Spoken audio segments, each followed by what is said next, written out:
الحمدللہ الحمدللہ رب العالمین الصلاۃ والسلام علی اشرف الانبیاء والمرسلین وعلی آلہ واصحابہ واہل بیتہ ومن اتبع سنتی اجمعین فاعوذ باللہ من الشیطان الرجیم بسم اللہ الرحمن الرحیم۔ آج ہم سورہ ہود کی آیت نمبر 96 سے شروع کریں گے اور یہ انشاءاللہ اختتام ہوگا اس کا، اور آپ کو صرف اس کی یہ بات ذہن نشین رکھنی چاہیے کہ یہ جو آیتوں کا نزول ہوا ہے اس سورہ کا، یہ مکہ کا آخری دور ہے۔ مسلمانوں کے ساتھ بڑی شدت سے وہ پیش آ رہے ہیں اور مسلمانوں کو بڑی اذیتیں اور تکلیفیں مل رہی ہیں۔ اللہ سبحانہ و تعالیٰ نے کفار کے بارے میں فیصلہ فرمایا ہے، اور ایسے میں نے پہلے ذکر کیا تھا کہ حضور علیہ الصلاۃ والسلام حدیث کی روایات کے مطابق سورہ ہود جب تلاوت فرماتے تھے تو بڑا روتے تھے، اتنا روتے تھے کہ آپ کی داڑھی مبارک نم ہو جاتی تھی۔ تو اس اب حضرت موسیٰ علیہ السلام کا ذکر ہے، اور اس کے بعد اللہ سبحانہ و تعالیٰ نے کافر اور مسلمانوں کا جنت اور جہنم کا منظر کشی کی ہے کہ کیا حال ہوگا کفار کا اور مومنین کا کیا حال ہوگا۔ بسم اللہ الرحمن الرحیم۔ رب اشرح لی صدری یسر لی امری واحلل عقدۃ من لسانی یفقهوا قولی۔ بسم اللہ الرحمن الرحیم۔ وَلَقَدْ أَرْسَلْنَا مُوسَى بِآيَاتِنَا وَسُلْطَانٍ مُبِينٍ، اور ہم نے موسیٰ کو اپنی نشانیاں اور دلیل روشن دے کر بھیجا إِلَى فِرْعَوْنَ وَمَلَئِهِ فَاتَّبَعُوا أَمْرَ فِرْعَوْنَ وَمَا أَمْرُ فِرْعَوْنَ بِرَشِيدٍ، یعنی فرعون اور اس کے سرداروں کی طرف، تو وہ فرعون ہی کے حکم پر چلے اور فرعون کا حکم درست نہیں تھا۔ يَقْدُمُ قَوْمَهُ يَوْمَ الْقِيَامَةِ فَأَوْرَدَهُمُ النَّارَ وَبِئْسَ الْوِرْدُ الْمَوْرُودُ، وہ قیامت کے دن اپنی قوم کے آگے آگے چلے گا اور ان کو دوزخ میں جا اتارے گا، اور جس مقام پر وہ اتارے جائیں گے وہ برا ہے۔ وَأُتْبِعُوا فِي هَذِهِ لَعْنَةً وَيَوْمَ الْقِيَامَةِ بِئْسَ الرِّفْدُ الْمَرْفُودُ، اور اس جہان میں بھی لعنت ان کے پیچھے لگا دی گئی، اور قیامت کے دن بھی پیچھے لگی رہے گی۔ جو انعام ان کو ملا ہے برا ہے۔ ذَلِكَ مِنْ أَنْبَاءِ الْقُرَى نَقُصُّهُ عَلَيْكَ مِنْهَا قَائِمٌ وَحَصِيدٌ، یہ پرانی بستیوں کے تھوڑے سے حالات ہیں جو ہم تم سے بیان کرتے ہیں، ان میں سے بعض تو باقی ہیں اور بعض کا تہس نہس ہو گیا۔ آیت نمبر 96 میں اللہ سبحانہ و تعالیٰ ذکر فرما رہے ہیں وَلَقَدْ أَرْسَلْنَا مُوسَى بِآيَاتِنَا وَسُلْطَانٍ مُبِينٍ، یعنی کہ سلطان اس میں روشن دلیل کے ساتھ بھیجنے جانے کو کہا گیا کہ ہم نے موسیٰ کو اپنی آیاتنا، اپنی نشانیاں اور روشن دلیل یعنی تورات کے ساتھ اور معجزات کے ساتھ بھیجا فرعون کے پاس۔ اب اللہ سبحانہ و تعالیٰ نے مصری قوم کا خطاب ایک بار بھی نہیں کیا، پورے قرآن میں جتنی بار بھی ذکر ہوا فرعون و ملئہ، ملئ مینس اس کی قوم یا اس کے وہ مشیر یا ایڈوائزر یا منسٹرز، تو الی فرعون و ملئہ، کہ ہم نے ان کو بھیجا فرعون اور اس کے سرداروں اور اس کے جو حکومت میں جو شامل تھے بڑے لوگ، اس کے مشیر، ان کی طرف فاتبعوہ امر فرعون، تو وہ فرعون ہی کے حکم پر چلے۔ تو انہیں اتباع کس کی فرعون کی، اور یہ ایک وقت کی چوائس ہوتی ہے کہ جب اللہ کا رسول پیغمبر آ جائے، جس طرح سے نبی علیہ الصلاۃ والسلام قریش کے درمیان تشریف لائے تو وہ ابو لہب اور ابو جہل اور عتبہ شیبہ ان لوگوں کی اتباع کر رہے ہیں، اسی طرح سے یہ لوگ فرعون کی اتباع کرتے ہیں۔ وہ فرعون، اور پھر فرمایا وما امر فرعون برشید، اور اس کا جو حکم تھا وہ رشد کا نہیں تھا، وہ گمراہی کا تھا، جو درست نہیں تھا۔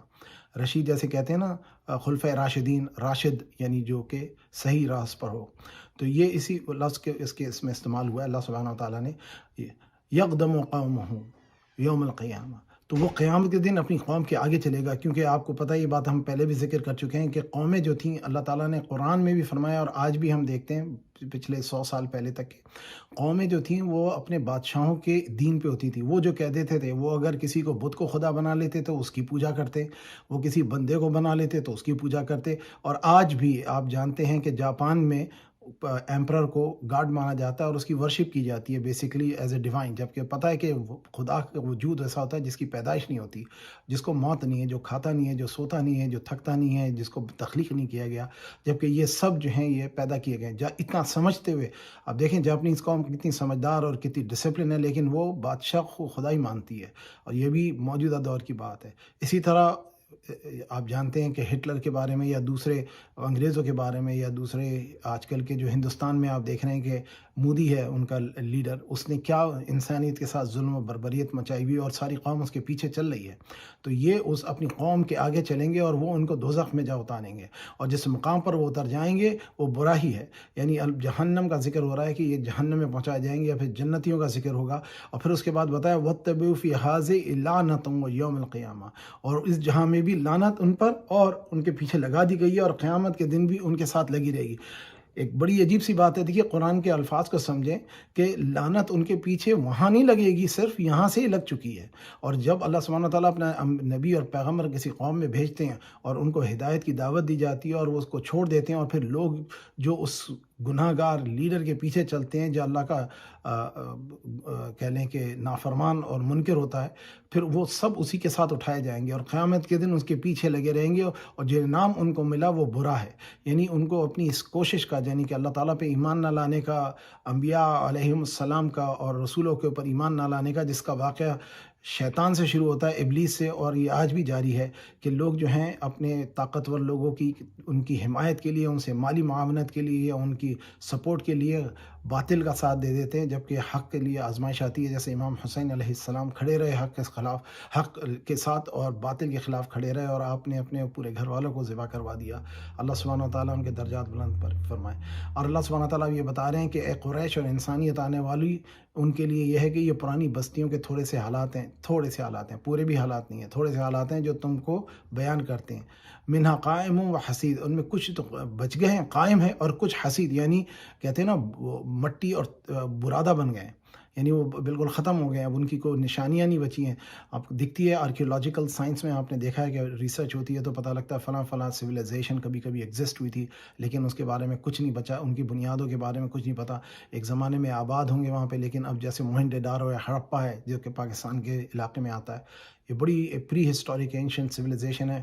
حتیٰ کہ ہم دیکھتے ہیں کہ جو ان کے ہڑپا موہنجو داڑو میں تو صرف دیواریں اور شہر دکھتا ہے، فرعون کا تو پیرامڈ آج بھی دنیا کے عجوبوں میں شامل ہے، لیکن ان کا رہن سہن، ان کے بارے میں کوئی زیادہ تفصیلات ہم نہیں سمجھ سکتے کہ انہوں نے کیسے بنائی ہے۔ سو اللہ سبحانہ و تعالیٰ اس طرف اشارہ کر رہے ہیں کہ ان چیزوں کو دیکھ کر کے متاثر مت ہو۔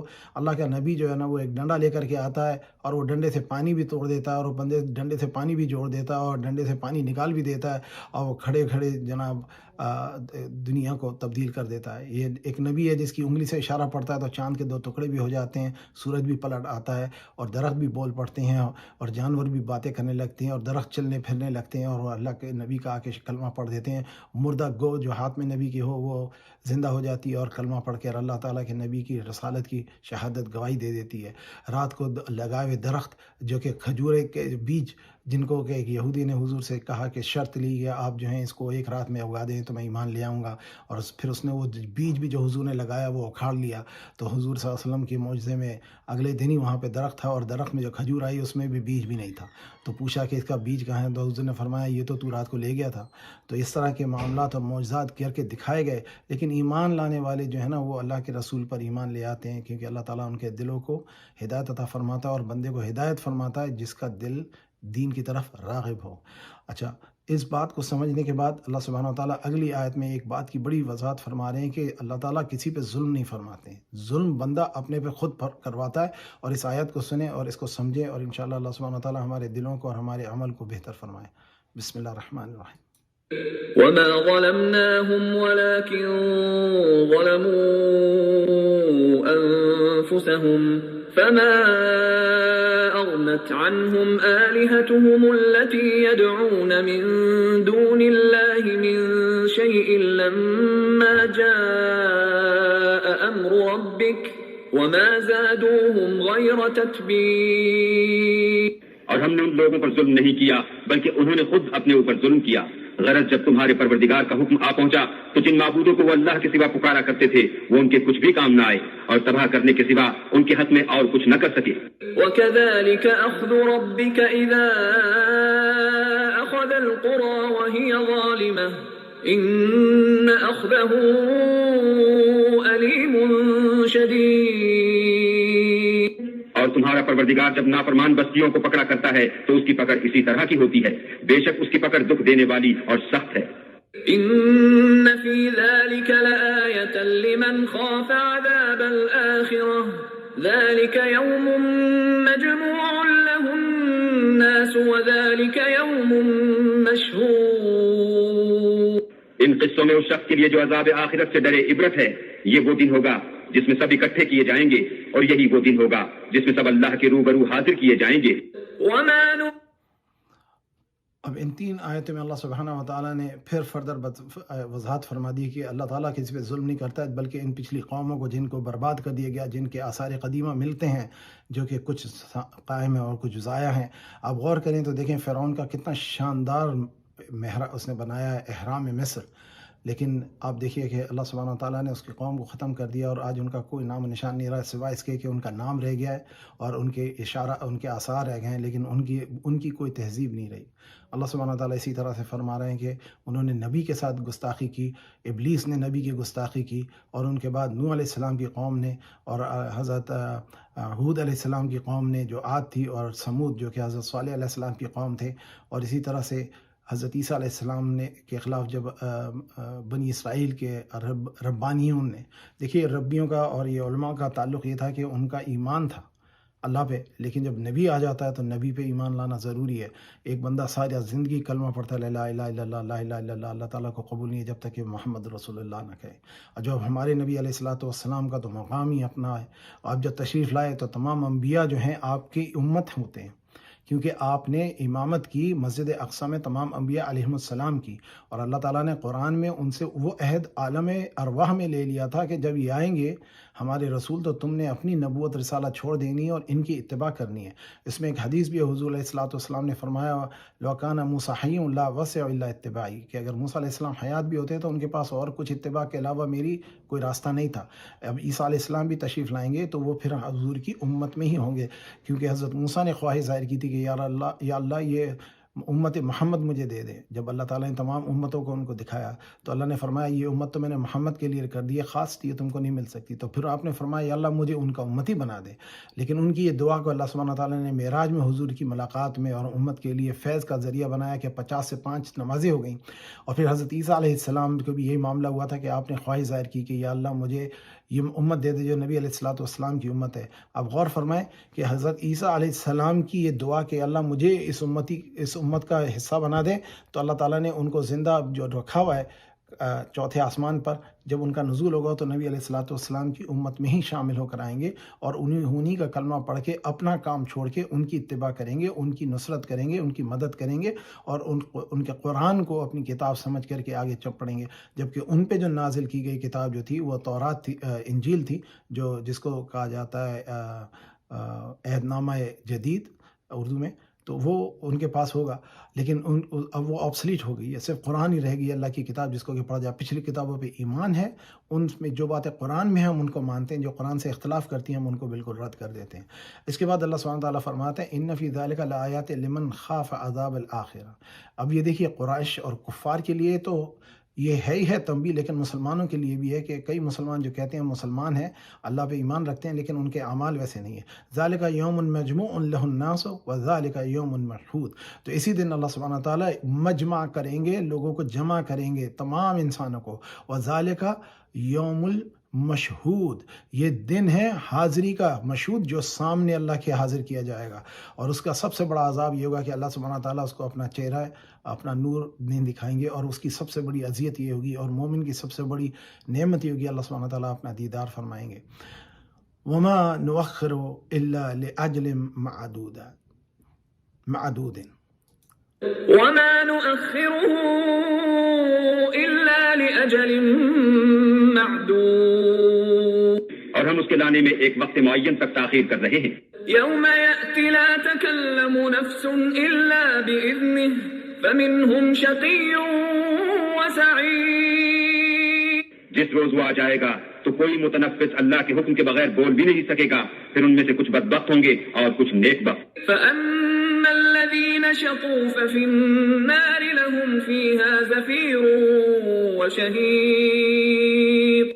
تو جو بدبخت ہوں گے وہ دوزخ میں ڈال دیے جائیں گے، اس میں ان کو چلانا اور دھارنا ہوگا. خالدين فيها ما دامت السماوات والأرض إلا ما شاء ربك إن ربك فعال لما يريد. جب تک آسمان اور زمین ہیں اسی میں رہیں گے مگر جتنا تمہارا پروردگار چاہے، بے شک تمہارا پروردگار جو چاہتا ہے کر دیتا ہے. اب ان تین آیتوں کو، آیت نمبر 104، 5، 6 اور 7، ان آیتوں کے اگر غور کیا جائے، جو کہ بڑی سادہ سی آیتیں ہیں، بڑی واضح ہیں. وَمَا نُؤَخِّرُ إِلَّا لِأَجْلٍ مَعْدُودٍ. اللہ تعالیٰ نے اس قیامت کے دن کو، حشر کے دن کو، مشہود دن کو، جس کو پچھلی آیت میں ہم نے پڑھا کہ یومن مشہود، جس دن روبرو پیش کیے جانے کو مؤخر کیا ہے، اس کو تاخیر فرما دیا ہے ایک مدت کے لیے، ایک معلوم مدت کے لیے، جو اللہ تعالیٰ جانتی ہے کہ کب تک کے، ورنہ اگر انسان کو پتہ لگ جائے کہ قیامت آنے والی ہے تو انسان جیتے جی مر جائے. یوم یاتی لا تکلم نفس الا باذنہ. اور اس دن کوئی بھی اللہ تعالیٰ کے سامنے کلام نہیں کر سکے گا. جس طرح سے کچھ لوگوں کا کہنا ہے جی اللہ سے کوئی بات نہیں کر سکے گا، جبکہ پتہ ہونا چاہیے کہ بت اور کافر جو ہیں وہ کلام نہیں کر سکیں گے، ورنہ ہمارے نبی کو اللہ اذن عطا فرمائیں گے. حضور علیہ الصلاۃ والسلام روز محشر تمام انبیاء کو بھی ریپرزینٹ کریں گے اور تمام امتوں کو بھی ریپرزینٹ کریں گے، تمام انسانیت کو اور تمام مخلوق کو اللہ کے سامنے ریپرزینٹ کریں گے. ورنہ رحمت للعالمین دنیا میں ہوں گے، پھر آخرت میں نہیں ہوں گے. جب اس کی ایک سوال ہوتا ہے ہمارے ذہن میں، حضور علیہ الصلاۃ والسلام کو اللہ نے فرمایا ہے وَمَا أَرْسَلْنَاكَ إِلَّا رَحْمَةً لِلْعَالَمِينَ. اب دیکھیے نا، عالمین میں تو وہ صرف مکہ مدینہ میں ہی رہے تھے، حجاز سے اور اس کی حدود سے زیادہ باہر آپ کا جانا نہیں ہوتا. پھر آپ کو معراج میں کائنات کی کرائی گئی سیر، اور اس کا مقصود یہ تھا کہ تمام انبیاء اور رسول اور تمام آسمانی مخلوق آپ کی رحمت کے حقدار ہوں، سب آپ پہ ایمان لے آئے.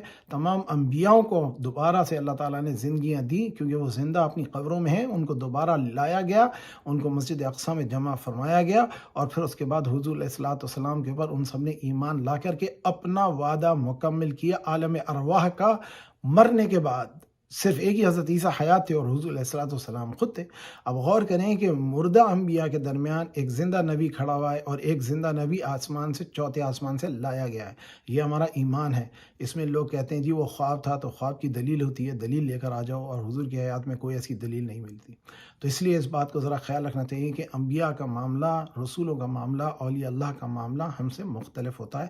اللہ تعالیٰ نے ان کو جس طرح سے چاہا، جتنا چاہا، جیسا بنایا، اور ان کو جو ان کے حقوق تھے، یا جو ان کو اپنی قدرت دی، طاقت دی، جو ان کو جس قابل بنایا، جو ان کو فیصلے کرنے کا اختیار دیا، اور ان کے اختیار میں کائنات کر دی.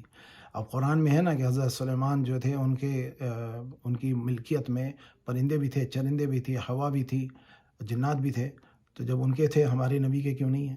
وہ بھی ہمارے نبی کے حق میں ہیں اور ان کے امت میں سے ہیں. اور حضور کو اللہ تعالیٰ نے ایسی خلافت اور ایسی نبوت رسالت عطا فرمائی کہ عالمین کی رحمت بن گئے. تو عالمین کی رحمت روز محشر بھی حضور جو ہے وہ اپنی رحمت کا منظر سامنے آئے گا. اس دن اللہ تعالیٰ اپنا کرم فرمائیں گے. پھر اس کے بعد فرماتے ہیں فَأَمَّا الَّذِينَ شَقُوا فِي النَّارِ لَهُمْ فِيهَا زَفِيرٌ وَشَهِيقٌ. یہ ایک بڑی زبردست آیت ہے، اس کو سمجھ لیں. جو بدبخت ہوں گے وہ دوزخ میں ڈال دیے جائیں گے، اور ان میں ان کا چلانا اور دھارنا ہوگا.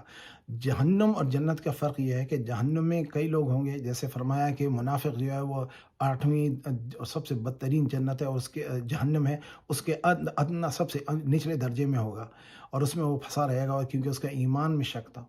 اور اس کے بعد جو ہے کافر بھی ہیں، ملحد بھی ہیں، اور مشرک بھی ہیں، اور کلمہ گو مسلمان جو گناہ گار ہیں، یہ سب ہوں گے. تو جہنم کا ایک معاملہ ہے کہ کچھ لوگ تو کبھی بھی نہیں نکلیں گے، جو کہ ہمیشہ ہمیشہ آئندہ ایٹرنل رہیں گے، کیونکہ انہوں نے اللہ کا انکار کیا. جو اس میں سے اپنی دوسرے ہوں گے وہ نکال دیے جائیں گے، جن کو اللہ تعالیٰ ان کی سزا کی مدت پوری ہونے کے بعد اللہ تعالیٰ ان پہ رحم فرمائیں گے، اور اللہ تعالیٰ کے رحم سے وہ جہنم سے جنت میں آئیں گے. اور جب وہ جنت میں جائیں گے تو ان کو سب سے ادنا آدمی، آخری آدمی جس کو جنت ملے گی، حضور نے فرمایا وہ اس زمین کے 10 گنا زیادہ ہوگی. تو اللہ سبحانہ و تعالیٰ درجات بھی اس کے بعد جنت میں بلند ہوں گے، کبھی کسی کا درجہ کم نہیں ہوگا. اس میں خوشی کی بات یہ ہے کہ جنتی جو ہوگا اس کے جب دوست احباب اس کو ملیں گے، اور یا اس کے والدین جو یا فیملی یا ان کے اعزاء اقربا جو بھی ہیں وہ اونچے درجے کی جنت میں ہوں گے. تو یہ اگر جہنم میں بھی ہوگا دوست یا لوور درجے کی جنت میں ہوگا، اللہ تعالیٰ اپنی رضا سے، ان کی دعا سے، ان کی خواہش کے مطابق اس کو جہنم سے نکال کے جنت میں لے آئیں گے اور ان کے درجے پہ لے آئیں گے.